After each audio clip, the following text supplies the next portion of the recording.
Shalom, selamat pagi jemaat dikasih Tuhan. Kita kembali berjumpa dalam renungan pagi. Marilah pagi ini kita kembali akan merenungkan firman Tuhan yang menjadi makanan untuk roh kita, yang menjadi sumber kekuatan, yang akan menuntun serta menerangi langkah hidup kita. Mari sebelum merenungkan firman-Nya kita akan berdoa terlebih dahulu. Bapa di surga, kembali pagi ini Tuhan kami datang ke hadirat-Mu. Kami naikkan segala puji syukur atas begitu besar rahmat, anugerah, berkat, perlindungan, bahkan penyertaan-Mu ya Tuhan atas seluruh hidup kami. Dan pagi ini juga kami memerlukan firman-Mu. Kami butuh tuntunan firman-Mu ya Tuhan. Mari Tuhan singkapkan dan nyatakan firman-Mu dan urapi kami semua. Sehingga kami bisa menangkap pesan-Mu ya Tuhan. Dan juga mengerjakannya dalam hidup kami. Terima kasih di dalam nama Tuhan Yesus. Kami bersyukur dan berdoa. Amin. Mari jemaat dikasih Tuhan, kita akan buka Alkitab kita. Renungan pagi ini saya ambilkan dari Lukas 6 ayat yang ke-46 sampai 49. Lukas 6 ayat 46 sampai 49. Saya akan bacakan. Mengapa kamu berseru kepadaku, Tuhan, Tuhan, padahal kamu tidak melakukan apa yang aku katakan?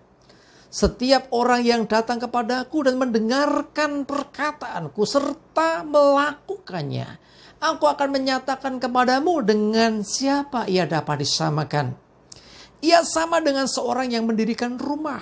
Orang itu menggali dalam-dalam dan meletakkan dasarnya di atas batu. Ketika datang air bah dan banjir melanda rumah itu tidak dapat digoyahkan karena rumah itu kokoh dibangun. Akan tetapi barang siapa mendengar perkataanku dan tetapi tidak melakukannya, ia sama dengan seorang yang mendirikan rumah di atas tanah tanpa dasar.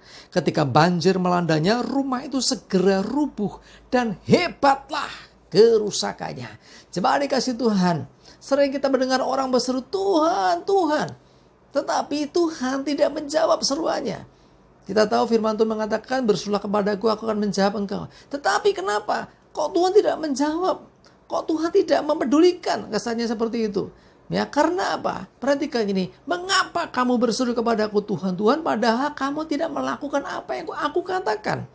Orang mau berseru seperti apapun, sekeras apapun berseru kepada Tuhan. Tapi kalau dia tidak pernah melakukan apa yang dikatakan Tuhan, ya sama juga bohong. Seperti digambarkan Tuhan Yesus. Ya, ada dua orang gambarannya di sini. Yang seorang membangun rumah di atas pondasi. Ini gambaran orang yang mendengarkan firman Tuhan dan melakukan.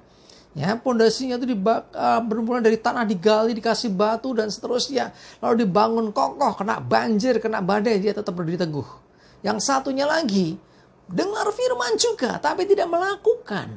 Ya, dia sukanya berseru-seru juga kepada Tuhan, tapi tidak pernah melakukan. Ya, seperti orang bangun rumah tanpa dasar, tanpa pondasi, langsung dia bangun gitu aja. Kalau di dalam kitab yang lain di Matius dikatakan itu di atas pasir malahan. Lalu ketika itu datang banjir, terjadi badai, yang terjadi kemudian apa? Rumah itu rubuh dan hebatlah kerusakannya. Jemaat dikasih Tuhan, mendengar itu lebih baik daripada korban. Betul Alkitab mengatakan itu. Datang untuk mendengarkan lebih baik daripada korban bakaran, korban sembelihan, dan segala macam korban yang lain. Tetapi gak cukup mendengar saja. Harus disertai dengan melakukan apa yang didengar. Artinya menjadi pelaku firman. Orang-orang yang mendengarkan firman Tuhan ini entah melakukan atau tidak, semua akan diuji. Ya, setiap orang akan diuji. Ya, orang yang mendengarkan firman Tuhan dan melakukan, dan orang yang mendengarkan firman Tuhan tanpa melakukan, semua diuji. Ketika mengalami ujian itu, orang-orang yang mendengarkan perkataan Tuhan dan melakukan, dia akan tetap kokoh berdiri. Sementara yang mendengarkan saja nggak mau melakukan, ya hancurlah semuanya. Jadi orang Kristen lebih dari sekedar percaya saja. Harus dengan melakukan apa yang diperintahkan Tuhan. Sering kita mengatakan aku mengasihi Tuhan. Tetapi mengasihi Tuhan dengan ucapan saja sama juga bohong. Ya, coba lihat 1 Yohanes 5 ayat 3 yang A.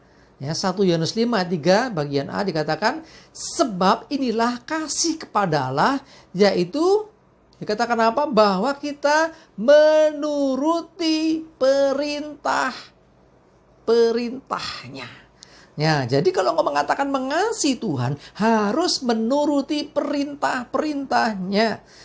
Kalau kita hanya istilahnya mengatakan mengasihi, tetapi tidak melakukan, sama juga seperti tadi, dia mendengar, tetapi tidak melakukan.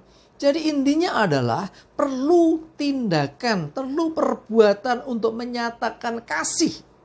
Ya, dikatakan tadi orang berseru-seru kepada Tuhan. Mengapa kamu berseru-seru? Tetapi kamu gak mengenal Tuhan, kamu gak mengasihi Tuhan, kamu gak pernah melakukan apa yang diperintahkan Tuhan. Ya, mengapa kamu berseru kepadaku Tuhan, padahal kamu tidak melakukan apa yang kukatakan.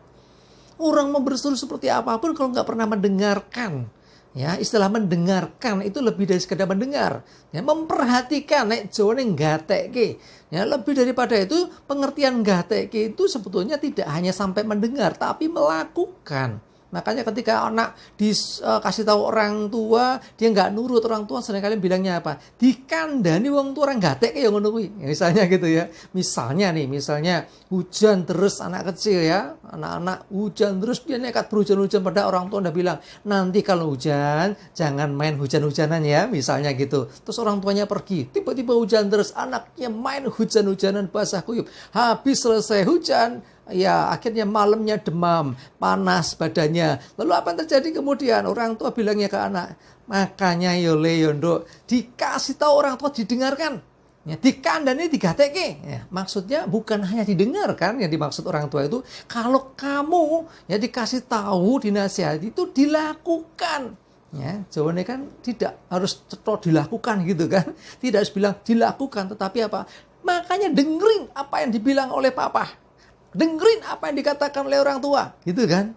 Artinya di sini mendengarkan ini adalah bicara tentang melakukan. Jadi sekali lagi kita sebagai orang-orang yang percaya, orang-orang yang mengasihi Tuhan, tidak cukup hanya mendengarkan, tidak cukup hanya lamis di ucapan saja, harus dilakukan. Lakukan apa yang diperintahkan Tuhan, maka engkau akan jadi orang-orang yang kuat. Ketika badai datang, kita akan tetap teguh berdiri. Sebab kita punya dasar yang kuat, punya pondasi yang kuat.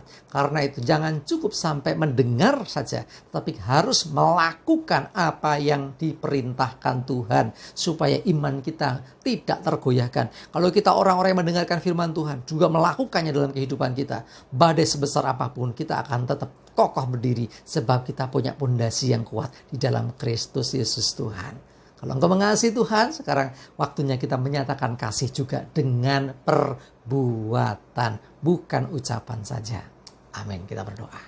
Terima kasih Tuhan, kami bersyukur, kami mau terus Tuhan, bukan hanya sekedar mendengar, tetapi kami mau melakukannya. Kami mau terus menyatakan kasih kepada Tuhan, bukan dengan perkataan yang indah, tetapi kami mau melakukan apa yang Tuhan perintahkan. Karena sesungguhnya ketika orang mendengarkan dan melakukan perintah Tuhan, itu adalah orang-orang yang mengasihi Tuhan, orang-orang yang sungguh-sungguh mempercayai Tuhan. Sungguh Tuhan, kami mau jadi orang-orang yang demikian. Kuatkan kami, teguhkan kami, sehingga ketika badai datang, ketika banjir datang, ketika masalah datang, kami kuat. Karena kami punya pondasi yang teguh.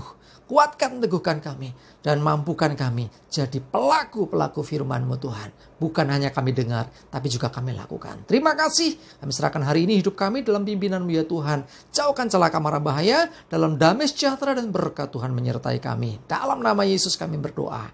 Amin. Mari jemaat dikasih Tuhan, semangat terus, maju terus dalam iman dan pengharapan. Tuhan Yesus memberkati kita semua. Amin.